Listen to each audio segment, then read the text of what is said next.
સુરત શહેરમાં આવકવેરા વિભાગ દ્વારા મોટા પાયે કાર્યવાહી હાથ ધરવામાં આવી છે. આઈટી વિભાગની ટીમે શહેરના અગ્રણી ફાઇનાન્સર બ્રિજેટ ઠક્કર ઉર્ફે મુન્ના ઉલપાડીને નિશાન બનાવી તેમના ઓફિસ તેમજ રહેણાંક સ્થાનો પર દરોડા પાડ્યા છે.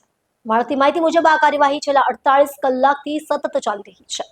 આઈટી વિભાગના સૂત્રો દ્વારા બિલ્ડર પાસેથી કરોડોની ઓફિસ રોકડે ખરીદવાના વ્યવહારો તેમજ હવાલા અને સટ્ટા બજાર સાથે સંભવિત કનેક્શન અંગે તપાસ કરવામાં આવી રહી છે. દરોડા દરમિયાન મહત્વના દસ્તાવેજો, ડિજિટલ ડેટા અને નાણાકીય લેવડ-દેવડ સંબંધિત પુરાવાઓની ચકાસણી કરવામાં આવી રહી છે.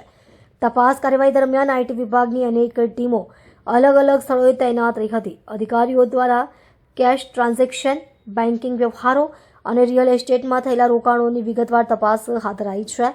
હાલ આ સમગ્ર મામલે આઈટી વિભાગ તરફથી સત્તાવાર રીતે કોઈ અંતિમ નિવેદન આપવામાં આવ્યું નથી. તપાસ પૂર્ણ થયા બાદ જ વધુ વિગતો બહાર આવવાની શક્યતા છે. શહેરમાં આ કાર્યવાહી ચર્ચાનો વિષય બની છે અને આગામી દિવસોમાં તપાસના તારણો પર સૌની નજર ટકી છે.